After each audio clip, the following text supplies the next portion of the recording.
வணக்கம் மாணவர்களே, உங்கள் எல்லோரையும் ரோஜா தோட்டம் சேனலுக்கு அன்போடு வரவேற்கிறேன். மாணவர்களே, இன்று நாம் நுண்ணுயிரிகளின் உலகம் பாடத்தில் தரப்பட்டுள்ள மதிப்பீடு வினாக்களுக்கான விடைகளை படிக்கலாமா? முதலில் சரியான விடையை தேர்ந்தெடு. 1. கீழ்காண்பனவற்றுள் காற்றினால் பரப்பப்படுவது. சரியான விடை காசநோய். 2. மறைமுக விதத்தில் நோய் பரவும் வழிமுறை. சரியான விடை கடத்திகள். 3. டிப்தீரியா எதை தாக்குகிறது? தொண்டையை தாக்குகிறது. சரியான விடை தொண்டை. 4. காச நோயினால் பாதிக்கப்படும் முதன்மை உறுப்பு. சரியான விடை நுரையீரல். 5. மூக்கின் வழியாக உடலினை அடையும் நுண்ணுயிரிகள் பெரும்பாலும் டேஷை தாக்கும். விடை நுரையீரலை தாக்கும். 6. மஞ்சள் காமாலையால் பாதிக்கப்படும் உறுப்பு. சரியான விடை கல்லீரல். 7. குழந்தை நிலையில் வாதத்தினை தரும் போலியோமைலிட்டிஸ் வைரஸ் ஆனது இவ்வழியாக உடலினுள் செல்கிறது. எவ்வழியாக செல்கிறது? வாய் மற்றும் மூக்கு வழியாக செல்கிறது. சரியான விடை வாய் மற்றும் மூக்கு. அடுத்தது கோடிட்ட இடங்களை நிரப்பு. 1. டேஷ் கரிம பொருட்கள் மற்றும் விலங்கு கழிவுகளை அமோனியாவாக மாற்றுகின்றன. விடை நுண்ணுயிரிகள் கரிம பொருட்கள் மற்றும் விலங்கு கழிவுகளை அமோனியாவாக மாற்றுகின்றன.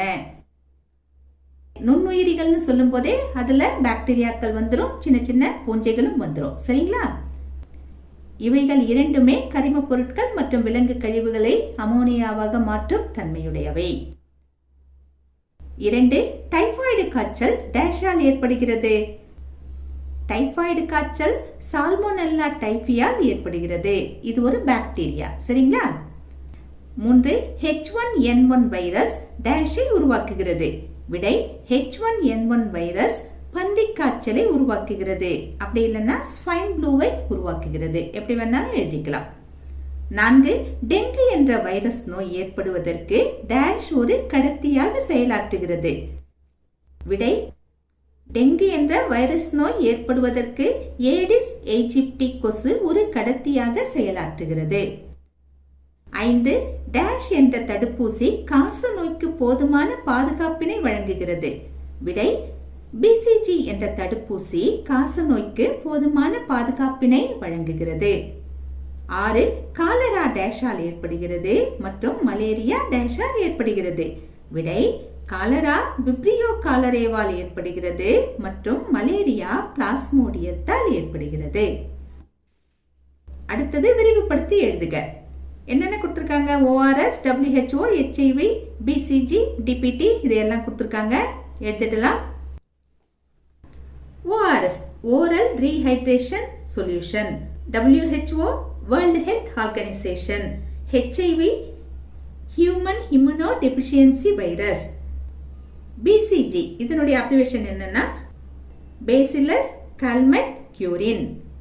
அடுத்தது DPT டிப்தீரியா பெர்டூசிஸ் டெட்டனஸ். அடுத்தது கீழ்காண்பனவற்றுள் தனித்திருப்பதை தேர்ந்தெடு. முதல்ல என்ன கொடுத்திருக்காங்க? AIDS, retrovirus, lymphocyte, BCG. இதில் தனித்திருப்பது எது? BCG. ஏன்னா இது ஒரு தடுப்பூசி. மற்றதெல்லாம் என்னன்னா, அதாவது ரெட்ரோ வைரஸ் லிம்போசைட்ஸை தாக்கும், அதாவது வெள்ளை அணுக்களை தாக்கும். அது தாக்குறதுனால எய்ட்ஸ் நோய் வரும். இந்த மாதிரி இது ஒரு குழு. ஆனா BCG என்பது தடுப்பூசி. இங்க நாம சரியான விடையாக BCG-யை எழுதலாம். 2. பாக்டீரியா நோய், ரேபிஸ், காலரா, சாதாரண சளி மற்றும் இன்ஃப்ளூயன்சா. இதுல சின்ன திருத்தம், பாக்டீரியா நோய் இருக்கு இல்லையா, அத பாக்டீரியோ பேஜ்னு மாத்திக்கோங்க.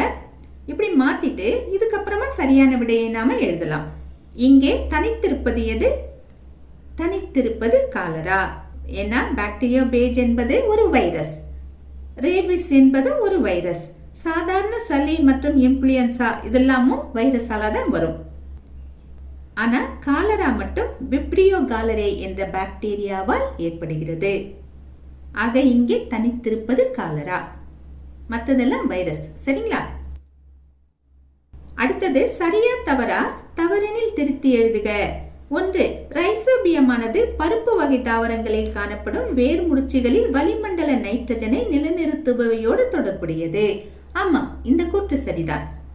2 தொற்றாத வகை நோய்கள் ஒரு மனிதனிடமிருந்து வளர்ந்து பிறருக்கு பரவுவதாகும். இது தவறு. எப்படி சரியாக எழுதலாம்? தொற்றும் வகை நோய்கள் ஒரு மனிதனிடம் இருந்து வளர்ந்து பிறருக்கு பரவுவதாகும். இப்படி எழுதலாம். அடுத்தது 3. 1796ஆம் ஆண்டு ஜென்னர் என்பவர் நோய் தடுப்பு உருவாக்குதல் என்ற நிகழ்வினை கண்டறிந்தார். ஆமா, இது சரிதான். நம்ம புத்தகத்துல ஆண்டு தரப்படல, ஆனா இங்க கொடுக்கப்பட்டிருக்கிற ஆண்டு சரியான ஆண்டு தான். சரிங்களா? அடுத்தது 4. ஹெப்படைட்டிஸ் பி ஹெப்படைட்டிஸ் ஏவை காட்டிலும் அபாயகரமானது. ஆமா, கொடுக்கப்பட்ட இந்த கூற்று சரி. அடுத்தது பொருத்துக.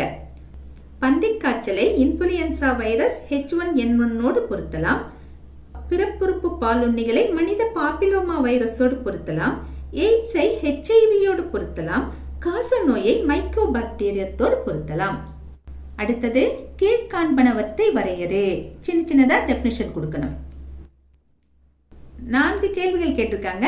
முதல்ல என்ன தரப்பட்டிருக்கு? நோய் கிருமி. 209வது பக்கத்துல சொல்லடைவு இருக்கு இல்லையா, அங்க நோய் கிருமிக்கு சின்னதா ஒரு டெபினிஷன் அழகா கொடுத்திருக்காங்க. ஒரே வரியில முடிச்சிடலாம். நோயை உண்டாக்கும் ஒரு உயிர் பொருள். எடுத்துக்காட்டு பாக்டீரியா, வைரஸ். இதை எடுத்து எழுதிக்கலாம். இத ஒரு வாக்கிய அமைப்போட எழுதணும் அப்படின்னா எப்படி எழுதலாம்? நோயை உண்டாக்கும் உயிரி பொருள்களை நோய்க்கிருமி என்கிறோம். எடுத்துக்காட்டு பாக்டீரியா, வைரஸ். அடுத்தது என்ன கேட்டிருக்காங்க? பாக்டீரியோபேஜ்கள். பாக்டீரியோபேஜ்கள்னா நம்ம எதை சொல்லுவோம்? பாக்டீரியாவை தாக்கும் வைரஸ்களை தான் நாம பாக்டீரியோபேஜ்கள்னு சொல்லுவோம். இது புத்தகத்துல எங்க இருக்குன்னா 266வது பக்கத்துல இருக்கு பாருங்க. மேல பாக்டீரியா வைரஸ் இருக்கா, பாக்டீரியோபேஜ்கள்னு பிராக்கெட்ல கொடுத்திருக்காங்க. அதுக்கு கீழே இருக்கிற அந்த 3 வரியை எடுத்து எழுதலாம். இதை எடுத்து எழுதுங்க. அப்படி இல்லைன்னா வாக்கிய அமைப்போட வேணும்னா இதை எழுதுங்க. எப்படி எழுதலாம்? பாக்டீரியாவினை தாக்கி பாதிப்பை உண்டாக்கும் வைரஸ்களை பாக்டீரியோபேஜ்கள் என்கிறோம். எடுத்துக்காட்டு பாக்டீரியா அழிப்பு வைரஸ் T4 டைப். சரிங்களா? அதையே தான் இங்கேயும் கொடுத்துருக்கோம். ஆரம்பிக்கும் போது முடிக்கும் போது கேள்விக்கு ஏத்த மாதிரி ஆரம்பிச்சு கேள்விக்கு ஏத்த மாதிரி முடிக்கணும். சரிங்களா? அடுத்தது என்ன கேட்டிருக்காங்க? பிரியான்கள். இதற்கான விடை எங்க இருக்குன்னா 267வது பக்கத்துல இருக்கு.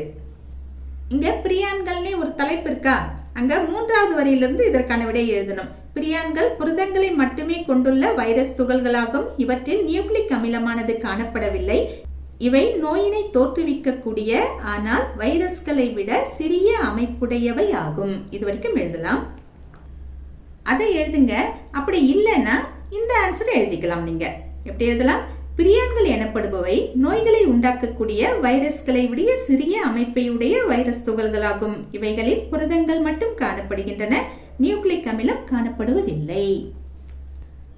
புத்தகத்துல குறிச்சாலும் குறிச்சிக்கோங்க, இல்லைன்னா இதை எழுதணும்னாலும் எழுதிக்கலாம். அடுத்தது 4வதா என்ன கேட்டிருக்காங்க? நோய் எதிர்ப்பு தடுப்பூசி. இதற்கான விடை 277வது பக்கத்துல இருக்கு. இங்க கீழே பாத்தீங்கன்னா தடுப்பூசி மருந்துகளும் வகைகளும்னு ஒரு சின்ன டைட்டில் இருக்கா, அதுக்கு கீழே இருக்கிற அந்த முழு பத்தியையும் எடுத்து எழுதலாம். எப்படி ஆரம்பமாகுது? தடுப்பூசி மருந்துகள் என்பவை உயிருள்ள அல்லது கொல்லப்பட்ட நுண்ணுயிரிகளிடமிருந்தோ அல்லது அவற்றின் விளைபொருள்களின் உதவியுடனோ நோயினை தடுக்கவும் அல்லது சிகிச்சை அளிக்கவும் உருவாக்கப்படும் பொருள்களாகும். இந்த தடுப்பூசி மருந்துகள் 2 வகைப்படும். அவையாவன உயிருள்ள தடுப்பூசி மருந்துகள் மற்றும் கொல்லப்பட்ட தடுப்பூசி மருந்துகள். இது வரைக்கும் எழுதலாம். அடுத்தது சுருக்கமாக விடையளி. 1. விரியான் மற்றும் வீரியாய்டு வேறுபடுத்துக.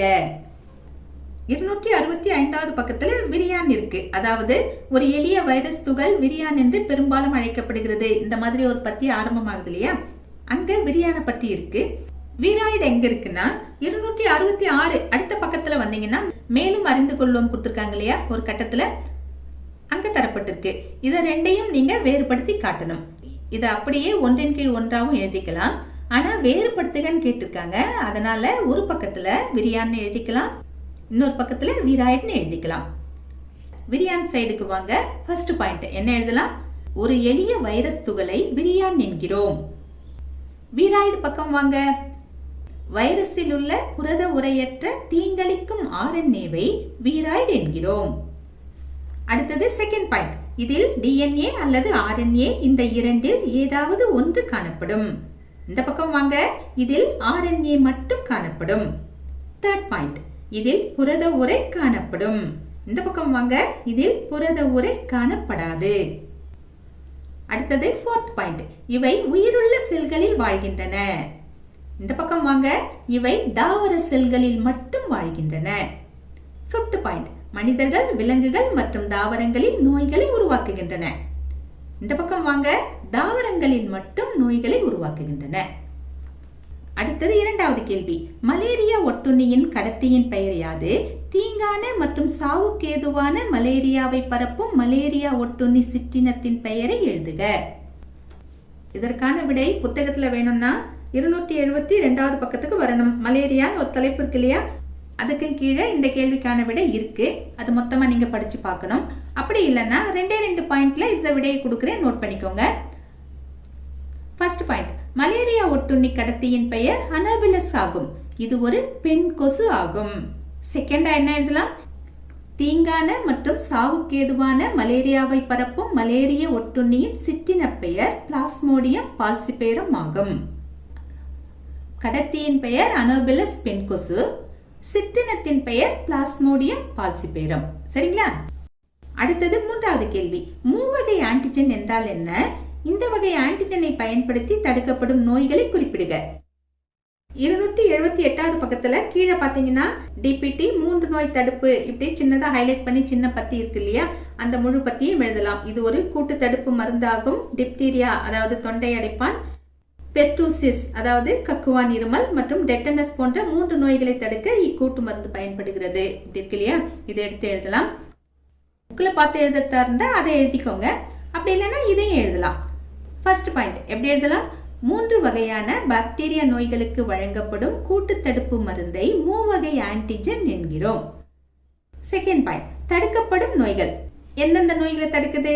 டிப்தீரியா அதாவது தொண்டை அடைப்பான், அடுத்தது பெர்டூசிஸ் அதாவது கக்குவான் இருமல், கடைசியா டெட்டனஸ் இது கடுமையான தசைப்பிடிப்பு நோய். இந்த 3 நோய்களுக்கும் சேர்த்து கொடுக்கப்படும் மருந்தை தான் நம்ம டிபிடின்னு சொல்றோம். சரிங்களா? அததான் மூவகை ஆன்டிஜன் சொல்றாங்க.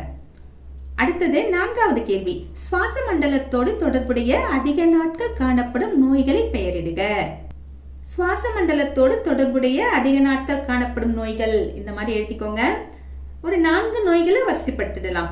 முதல்ல எந்த நோய் இடம்பெறும்னா காசநோய் இடம்பெறும். காசநோய், கக்குவான் இருமல், ஆஸ்துமா, நுரையீரல் புற்றுநோய், இப்படி சொல்லிட்டே போகலாம். இந்த 4ஐயும் எடுத்து எழுதிக்கோங்க. சரிங்களா? அடுத்தது 5வது கேள்வி, வாந்தி பேதியினை ஏற்படுத்தும் நுண்ணுயிரியின் பெயர் என்ன? இதை தடுக்கும் ஏதாவது ஒரு முறையை தருக. இதற்கான விடை புத்தகத்துல வேணும்னா 272வது பக்கத்துல இருக்கு. மேல வைரஸால் ஏற்படுத்தப்படும் நீர்வழி நோய்கள்னு ஒரு டேப்லெட் காலம் இருக்கா, அதுல கடைசியில பாருங்க அதீத வயிற்றுப்போக்குன்னு இருக்கு. அதற்கான நோய்க்கிருமி என்ன கொடுத்துருக்காங்க? ரோட்டோ வைரஸ் கொடுத்துருக்காங்களா, அதை எழுதிக்கலாம். அதுக்கப்புறமா கீழே பாக்டீரியாவினால் ஏற்படுத்தப்படும் நீர்வழி நோய்கள்னு ஒரு டேப்லெட் காலம் இருக்கு இல்லையா, அதுல எடுத்த உடனே எந்த நோய் இருக்கு? காலரா. அதற்கான நோய் காரணி பக்கத்துல கொடுத்துருக்காங்க பாருங்க, விப்ரியோ காலரே. இதை எடுத்து எழுதலாம். இது ரெண்டும் நுண்ணுயிரிகள். இதை தடுக்கும் முறைகளை நாம எழுதணும். தவிர்த்தல் மற்றும் தடுக்கும் முறைகள்னு அதே டேப்லெட் காலத்துல கடைசியில கொடுத்துருக்காங்க பாருங்க, ஒரு வரி 2 வரியில கொடுத்துருக்காங்க. இதை எடுத்து எழுதிக்கலாம். நோய்க்கிருமியை எழுதிட்டு தடுக்கும் முறைகளை எழுதிக்கலாம். அப்படி இல்லைன்னா நான் கொடுக்குற இந்த விடையையும் எழுதிக்கலாம், உங்கள் விருப்பம். முதல்ல வாந்தி பேதியை ஏற்படுத்தும் நுண்ணுயிரின் பெயர்களை தான் கேட்டிருக்காங்க இல்லையா, ஒரு 2 கிருமிகளை எழுதிக்கலாம். 1 விப்ரியோ கேலரே பாக்டீரியா, 2 ரோட்டோ வைரஸ். பாக்டீரியாவில் 1 எழுதியிருக்கோம், வைரஸ்ல 1 எழுதியிருக்கோம். இப்போ நுண்ணுயிரியை எழுதியாச்சு. அடுத்தது தடுக்கும் முறைகளை எழுதணும். எப்படி தடுக்கலாம்? ஃபர்ஸ்ட் பாயிண்டா என்ன எழுதணும்னா மருத்துவர் பரிந்துரைக்கும் மருந்துகளை உட்கொள்ள வேண்டும். இதுதான் ஃபர்ஸ்ட். அடுத்தது சுகாதாரமான உணவை உட்கொள்ள வேண்டும், சுத்தமான தண்ணீரை குடிக்க வேண்டும், ORS நீர்மத்தை குடிக்க வேண்டும், நமது சுற்றுப்புறத்தை தூய்மையாக வைத்துக் கொள்ள வேண்டும். அடுத்தது 6வது கேள்வி, 2 சாதாரண கொசுக்கள் மற்றும் அவைகள் பரப்பும் நோய்களின் பெயர்களை தருக. 2 கொசுக்களின் பெயரை எழுதணும். அதுக்கப்புறமா அந்த கொசு எந்த நோயை பரப்புகிறதுன்னு எழுதணும். இவ்வளவுதான் இதற்கான விடை. முதல்ல எதை எழுதலாம்? பெண் அனோபிலஸ் கொசு. இது எதை பரப்புகிறது? மலேரியாவை பரப்புகிறது. அடுத்தது ஏடிஸ் எஜிப்டி. இந்த கொசு எந்த நோயை பரப்புது? 2 நோயை பரப்புது. ஒன்று சிக்கன் குனியா, இன்னொன்று டெங்கு. அடுத்தது விரிவாக விடையளி. 1. பாக்டீரியாவின் வடிவத்தின் அடிப்படையில் அதனுடைய வகைகளை பற்றிய ஒரு தொகுப்பினை தருக. 265வது பக்கத்துக்கு வரணும். அங்க பாக்டீரியாக்களின் வடிவங்கள்னு ஒரு தலைப்பு இருக்கா? அங்கிருந்து இதற்கான விடையை ஆரம்பிக்கணும். வடிவங்களை அடிப்படையாக கொண்டு பாக்டீரியங்கள் கீழ்காணும் பிரிவுகளாக பிரிக்கப்பட்டுள்ளன. இப்படி கொடுத்துருக்காங்களா? அதை எழுதிட்டு, நிறைய வகைகள்லாம் இல்ல, ரொம்ப ஈஸி தான். 3 வகைகள் தான். கோள வடிவம், கோல் வடிவம், திருகு வடிவம். 3 தான். 3 வடிவங்கள்ல தான் பாக்டீரியாக்கள் இங்க தரப்பட்டிருக்கு. அதற்கான படங்களையும் நாம வரையணும். கீழே கொடுத்துருக்காங்க பாத்தீங்களா? பேசில்லஸ் கோல் வடிவம், காக்கைகள் கோள வடிவம், ஸ்பைரல்லம் திருகு வடிவம். இப்படி கொடுத்துருக்காங்க இல்லையா? இது வரைக்கும் எழுதணும். அதாவது எழுதிட்டு படத்தை வரையணும். சரிங்களா? அடுத்தது 2வது கேள்வி. விவசாயம் மற்றும் தொழிற்சாலைகளில் நுண்ணுயிரிகளின் பங்கினை விவரி. இந்த கேள்விக்கான விடையை எழுதுறதுக்கு முன்னாடி நீங்க 281வது பக்கத்துல ஒரு கருத்து வரைபடம் இருக்கா? அங்க வாங்களேன். அந்த கருத்து வரைபடத்துல இங்க பாத்தீங்கன்னா பயன்பாடுகள் இருக்கு. அதாவது நுண்ணுயிரிகளின் பயன்பாடுகள் கொடுத்துருக்காங்களா? எந்தெந்த துறையில கொடுத்துருக்காங்கன்னா மருத்துவம், விவசாயம், தொழிற்சாலை இப்படி கொடுத்துட்டாங்க. இதை ஒரு மைண்ட் மேப் மாதிரி நீங்க ஞாபகத்துல வச்சுக்கோங்க. அங்க எழுதினாலும் தவறு கிடையாது. இங்க மருத்துவத்தை பத்தி நம்ம கிட்ட கேட்கல. முதல்ல கொடுத்திருக்கிற மருத்துவத்தை பத்தி கேட்கல, அதை விட்டுடலாம். அடுத்தது விவசாயத்தில் நுண்ணுயிரியின் பங்கு கேட்டிருக்காங்க, தொழிற்சாலைகளில் நுண்ணுயிரிகளின் பங்குகள் கேட்டிருக்காங்க. இந்த கருத்து வரைபடத்துல என்ன கொடுத்திருக்காங்களோ இதை தான் நம்ம அங்க கொஞ்சம் பில்டப் பண்ணி எழுதணும். விவசாயத்துக்கு என்ன கொடுத்திருக்காங்க? உயிரிய கட்டுப்பாடு கொடுத்திருக்காங்க, உயிரியல் துப்புரவாளர்கள் கொடுத்திருக்காங்க, உயிரி உரங்கள் கொடுத்திருக்காங்க. அடுத்தது தொழிற்சாலைக்கு தயிர் உற்பத்தி, அதுக்கப்புறம் கரிம உற்பத்தி கொடுத்திருக்காங்க. அந்த கரிம உற்பத்தியை தான் 2ஆ பிரிக்கிறாங்க. நொதிகள், வைட்டமின்கள் உற்பத்தி, பானங்கள் தயாரித்தல் கொடுத்திருக்காங்க. இதை ஒரு ஐடியாவா வச்சுக்கிட்டு இதை வச்சு நீங்க ஆன்சரை எழுதலாம். இப்போ இதற்கான விடை எந்த பக்கத்துல இருக்குன்னா 267வது பக்கத்துக்கு வரணும். அங்க விவசாயத்தில் நுண்ணுயிரிகள்னு ஒரு தலைப்பு இருக்கு இல்லையா? அந்த தலைப்புல 4வது வரி பாருங்க. அங்கிருந்து ஆரம்பிக்கணும். கார்பன், நைட்ரஜன், ஆக்சிஜன், சல்பர் மற்றும் பாஸ்பரஸ் போன்ற தனிமங்களின் சுழற்சியில் முக்கிய பங்காற்றுகின்றன. இவை உயிரியல் துப்புரவாளர்கள் எனவும் அழைக்கப்படுகின்றன. இதை எழுதணும். அடுத்த தலைப்பு உயிரி உரங்களாக நுண்ணுயிரிகள்னு கொடுத்துருக்காங்களா? அதுக்கு கீழே இருக்கிற அந்த ஒரு பத்தியை அப்படியே எடுத்து எழுதணும். அதுக்கப்புறமா அடுத்த பக்கத்துக்கு வரணும். 268ல உயிரிய கட்டுப்பாட்டு காரணிகளாக நுண்ணுயிரிகள்னு ஒரு தலைப்பு இருக்கு இல்லையா? அந்த தலைப்பின் கீழே ஒரு 6 வரியை எழுதணும். எது வரைக்கும்னா, தாவரங்களுக்கு தீங்கு விளைவிக்கும் அல்லது நோயினை உருவாக்கும் உயிரிகள் மற்றும் பூச்சிகளை கட்டுப்படுத்துவதில் நுண்ணுயிரிகள் பயனுள்ளதாக இருக்கின்றன. எனவே இவை உயிரிய கட்டுப்பாட்டு காரணிகள் என அழைக்கப்படுகின்றன. எடுத்துக்காட்டுன்னு போட்டுட்டு பேசிலஸ் துரிஞ்சியன்சிஸ்னு இதோட முடிச்சுக்கோங்க. சரிங்களா? எடுத்துக்காட்டுன்னு நீங்க எழுதிக்கோங்க. அதுக்கப்புறம் பேசிலஸ் துரிஞ்சியன்சிஸ்னு அங்க இருக்கு இல்லையா? அதை எழுதி அதோட முடிச்சுக்கோங்க. இப்போ நம்ம விவசாயத்தை பொறுத்த வரைக்கும் முடிச்சிட்டோம். அடுத்தது தொழிற்சாலைகளில் நுண்ணுயிரிகள்னு கேட்டிருக்காங்க இல்லையா? அடுத்த தலைப்பிலேயே அதற்கான விடை இருக்கு. கீழே பாருங்க, தொழிற்சாலைகளில் நுண்ணுயிரிகள் இப்படி தலைப்பு கொடுத்துருக்காங்களா? அதுக்கு கீழே இருக்கிற அந்த 3 வரி வேண்டாம், விட்டுடலாம். அதுக்கப்புறம் பாருங்க, குட்டி குட்டியா ஒரு 4 தலைப்பு கொடுத்துருக்காங்க பாருங்க. நொதிக்கப்பட்ட பானங்கள் தயாரித்தல், காபி விதைகள், தேயிலை மற்றும் புகையிலையை பதப்படுத்துதல், தயிர் தயாரித்தல், கரிம அமிலங்கள், நொதிகள் மற்றும் வைட்டமின்கள் தயாரித்தல். இப்படி 4 தலைப்பு இருக்கு இல்லையா? இந்த 4 தலைப்புகளையும் எழுதணும். அதாவது நொதிக்கப்பட்ட பானங்கள் தயாரித்தல்னு எழுதிட்டு அதுக்கு கீழே எந்த நுண்ணுயிரி வருதோ அதை மட்டும் எழுதினா கூட போதுமானது. அதுக்கப்புறம் காபி விதைகள், தேயிலை மற்றும் புகையிலையை பதப்படுத்துதல்னு ஒரு தலைப்பு இருக்கு இல்லையா? அதுக்கு கீழே எந்த நுண்ணுயிரி வருதோ அதை மட்டும் கூட எழுதலாம் எடுத்து. அப்புறம் தயிர் தயாரித்தல்ல எந்த நுண்ணுயிரி வருது அதை எடுத்து எழுதலாம். அதுக்கு அடுத்த பத்தியிலையும் இதே மாதிரி தான். இதையெல்லாம் நீங்க வரிசைப்படுத்தி எழுதிட்டீங்கன்னா விடை ரொம்ப பெருசாவே வரும். அடுத்தது 3வது கேள்வி. பல்வேறு வகையான வைரஸ்களை எடுத்துக்காட்டுகளுடன் விளக்குக. 266 பக்கத்துக்கு வாங்க. ரொம்ப எளிதுதான் எழுதுறது. இங்க வைரஸ்களின் வகைகள் இருக்கா? வைரஸ்கள் கீழ்காணுமாறு வகைப்படுத்தப்பட்டுள்ளன. இந்த மாதிரி கொடுத்துருக்காங்க பாருங்க. 1, 2, 3 போட்டு முதல்ல நீங்க இன்ட்ரோ மாதிரி கொடுத்துடலாம். தாவர வைரஸ்கள், விலங்கு வைரஸ்கள், பாக்டீரியா வைரஸ்கள். அததான் பாக்டீரியா பேஜ்கள்னு சொல்லுவோம். இந்த 3ஐயும் எழுதணும். அதாவது ஒவ்வொன்றா எழுதி அதுக்கு கீழே என்ன கொடுத்துருக்காங்களோ அதை எழுதி அந்த படத்தையும் வரையணும். அதாவது தாவர வைரஸ்கள், அதுக்கப்புறம் விலங்கு வைரஸ்கள், அப்புறம் பாக்டீரியா வைரஸ், அதாவது பாக்டீரியா பேஜ்கள். இது 3ஐயும் எடுத்து எழுதணும். அடுத்தது 4வது கேள்வி. புதிதாக பிறந்த குழந்தை முதல் 12 மாத வயது வரை உள்ள குழந்தைகளுக்கான நோய் எதிர்ப்பு திறனூட்ட அட்டவணையை பரிந்துரை செய்க. ஏன் அந்த அட்டவணையை பின்பற்றுவது அவசியமாகிறது? தடுப்பூசி அட்டவணையை கேக்குறாங்க. அதாவது ஒரு குழந்தை பிறந்ததிலிருந்து அதுக்கு 12 மாசம் ஆகிற வரைக்கும் எந்தெந்த தடுப்பூசிகளை போட வேண்டும்னு கேட்டிருக்காங்க. அதற்கான அட்டவணையை கேட்டிருக்காங்க. இது எங்க இருக்குன்னா 278 இருக்கு. இங்க குழந்தைகளுக்கான நோய் எதிர்ப்பு திறனூட்டல் அட்டவணைன்னு இருக்கா, அங்க முழுசா கொடுத்துருக்காங்க. 16 வயசு வரைக்கும் கொடுத்துருக்காங்க. நாம அது வரைக்கும் எழுத வேண்டாம், ஏன்னா நமக்கு 12 மாசம் வரைக்கும் தான் கேட்டிருக்காங்க. 9 முதல் 12வது மாதங்கள் தட்டம்மை 1வது ஊட்டம் கொடுத்துருக்காங்க இல்லையா, இது வரைக்கும் எழுதிக்கோங்க. அதுக்கப்புறம் இதோட முடிக்க கூடாது, ஏன்னா நம்ம கிட்ட இன்னொரு கேள்வியும் கேட்டிருக்காங்க. ஏன் இந்த அட்டவணையை பின்பற்றுவது அவசியமாகிறது இப்படி கேட்டிருக்காங்க இல்லையா. இதற்கான பதில் எங்க இருக்குன்னா 277 இருந்து எழுதணும். அதாவது கடைசியில கீழே பாருங்களேன், நோய் எதிர்ப்பு திறனூட்டல் அட்டவணைன்னு இருக்கா, அதுக்கு கீழே இருந்து ஆரம்பிக்கணும். எப்படி ஆரம்பமாகுது? 1970ஆம் ஆண்டு உலக சுகாதார நிறுவனம் குழந்தைகளுக்கான நோய் எதிர்ப்பு திறனூட்டல் அட்டவணையை வழங்கி இருக்கிறது. இந்த அட்டவணையானது அனைத்து நாடுகளிலும் செயல்படுத்தப்படுகிறது.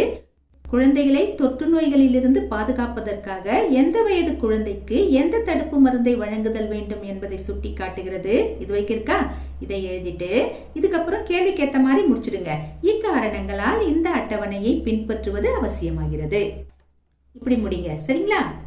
அடுத்தது கூற்று மற்றும் காரணம் வகை வினாக்கள். கூற்று காரணம் வகை வினாக்கள்னாவே அது சின்ன பஞ்சாயத்துல தான் முடியுது.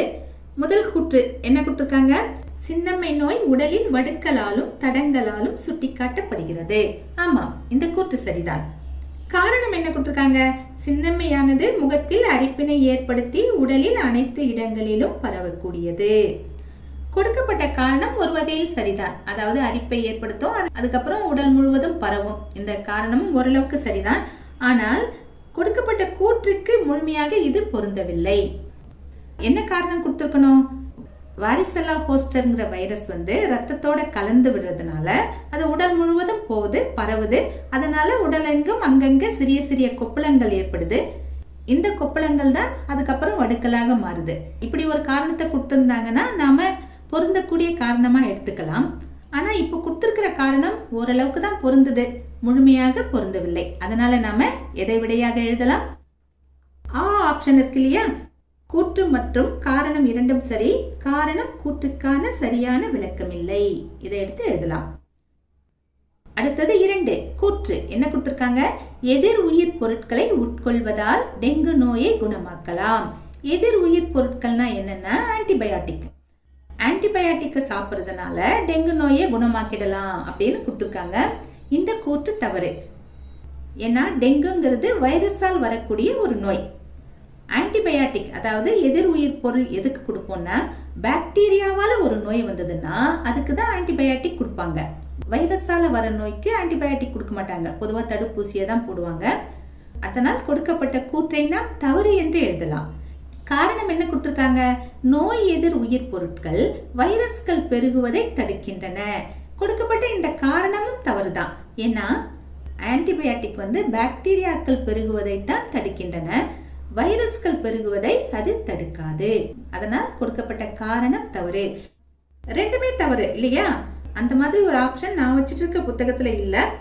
நீங்க புது வெர்ஷன் வச்சிருந்தீங்கன்னா அதுல கூற்று தவறு காரணம் தவறு இப்படி ஆன்சர் இருந்ததுன்னா அதை எடுத்து எழுதிக்கோங்க. அப்படி இல்லைன்னா கூற்று காரணம் இரண்டும் தவறானவை இப்படி நீங்களா ஒரு ஆன்சரை எழுதிடுங்க, சரிங்களா? அடுத்தது கடைசியா உயர் சிந்தனை வினாக்கள். 2 கேள்விகள் கேட்கப்பட்டிருக்கு. முதல் கேள்வி என்ன? தொற்றக்கூடிய நோய்கள் உனது பள்ளி வளாகத்தில் இருந்தால் அதனை குறைப்பதற்கு நீவீர் எடுக்கும் முன்னெச்சரிக்கை நடவடிக்கைகளை பரிந்துரை செய்க. இதற்கான விடையை ஒவ்வொருத்தரும் சிந்திச்சு எழுதணும். ஒரு ஐடியாவுக்கு நான் கொடுக்கிற பாயிண்ட்ஸ் வச்சுக்கலாம், சரிங்களா? முதல்ல என்ன பண்ணணும்னா, யாருக்கு தொற்றக்கூடிய நோய் இருக்கோ அவங்கள ஸ்கூலுக்கு வர சொல்லக்கூடாது, அவங்களுக்கு லீவ் கொடுத்து வீட்டிலேயே இருக்க சொல்லிடணும். அதுதான் ஃபர்ஸ்ட் பாயிண்ட். எப்படி எழுதலாம்? தொற்றக்கூடிய நோயுள்ள மாணவர்களுக்கு கட்டாய விடுப்பு கொடுத்து வீட்டிலேயே ஓய்வெடுக்கும்படி அறிவுறுத்த வேண்டும். அடுத்தது, தொற்றும் நோய்களை பற்றிய முழுமையான விழிப்புணர்வை ஏற்படுத்த வேண்டும். அடுத்தது, பள்ளி வளாகம் முழுவதையும் தூய்மையாக வைத்திருக்க வேண்டும். அடுத்தது, கொசுக்கள் வராமல் இருக்க தகுந்த நடவடிக்கைகளை எடுக்க வேண்டும். அடுத்தது, சுத்தமான உணவு மற்றும் சுத்தமான குடிநீரை மட்டும் பயன்படுத்த வேண்டும். அடுத்தது கைகளை அடிக்கடி சோப்பு போட்டு கழுவ வேண்டும். அடுத்தது தண்ணீர் தொட்டிகளை மூடி வைக்க வேண்டும். அடுத்தது கழிவறைகளை கிருமி நாசினி கொண்டு சுத்தம் செய்ய வேண்டும். இது மட்டும் இல்ல, இன்னும் நிறைய பாயிண்ட்ஸ் எழுதலாம், சேர்த்து எழுதுங்க. சரிங்களா? அடுத்தது இரண்டாவது கேள்வி. தேஜஸ் டைபாய்டு என்ற நோயால் பாதிக்கப்பட்டிருக்கிறான். சச்சின் காச நோயால் பாதிக்கப்பட்டிருக்கிறான். இவ்விரு நோய்களிலும் எந்த நோய் அதிக பாதிப்பை ஏற்படுத்தும்? ஏன் அதிக பாதிப்பை ஏற்படுத்தும்? தேஜஸ்க்கு வந்த டைபாய்டு நோய் கொஞ்ச நாள்ல சரியாயிடும். ஆனா சச்சினுக்கு வந்த காச நோய் தான் அதிக பாதிப்பை ஏற்படுத்தும். இதற்கான விடையை எப்படி எழுதலாம்? தேஜஸ்க்கு வந்த டைபாய்டை விட சச்சினுக்கு வந்த காச நோயே அதிக பாதிப்பை ஏற்படுத்தும். காரணங்கள்: காசநோய் மைக்கோபாக்டீரியம் டியூபர்குலோசிஸ் என்ற பாக்டீரியாவால் உண்டாகிறது. காசநோய் குணமாக நீண்ட காலம் எடுத்துக்கொள்ளும். இது பொதுவாக நுரையீரலை தாக்குகிறது. அரிதாக உடலின் மற்ற பாகங்களையும் தாக்குகிறது.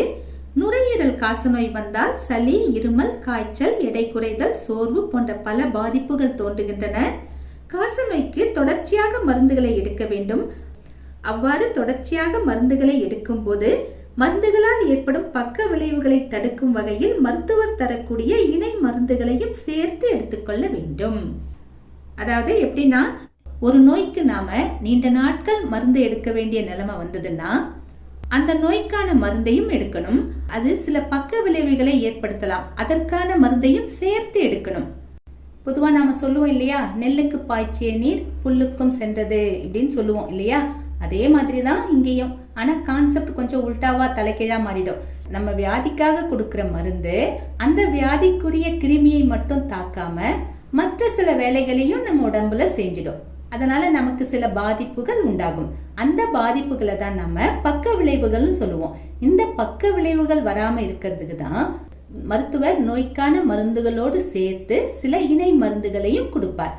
அதையும் நாம கட்டாயம் சாப்பிடணும். அப்படி சாப்பிட்டாதான் நமக்கு காசநோய் முழுமையாக குணமாகும். காசநோயால் ஏற்படக்கூடிய பக்க விளைவுகளும் நமக்கு ஏற்படாது. மருத்துவர் எந்த மருந்துகளை பரிந்துரைக்கிறாரோ அந்த மருந்துகளை நாம கரெக்டா எடுக்கணும். ஏன்னா அவருக்கு தெரியும் எந்த மருந்துக்கு எந்த இணை மருந்தை கொடுக்கணும் அப்படிங்கிறது மருத்துவருக்கு நன்றாக தெரியும். அதன்படிதான் அவர் மருந்துகளை பரிந்துரைப்பார். அதை நாம ஃபாலோ பண்ணாலே போதும். சரிங்களா? இவ்வளவு வேலை இதுல இருக்கு இல்லையா? அதனால டைபாய்டை விட காசநோய் தான் அதிக பாதிப்பை ஏற்படுத்தும். காசநோய் தான் அதிக பாதிப்பை ஏற்படுத்தும். ஆனா நம்ம சரியான முறையில் மருந்துகளை உட்கொள்ளும் போது அந்த வியாதி அழகா சரியாயிடும். அதை பத்தின பயம் தேவையில்லை. சரிங்களா மாணவர்களே? இன்று நாம் நுண்ணுயிரிகளின் உலகம் பாடத்தில் தரப்பட்ட மதிப்பீடு வினாக்களுக்கான விடைகளை பார்த்தோம். நாம் வேறு பாடத்தோடு மீண்டும் சந்திக்கலாம். டாடா, பாய்.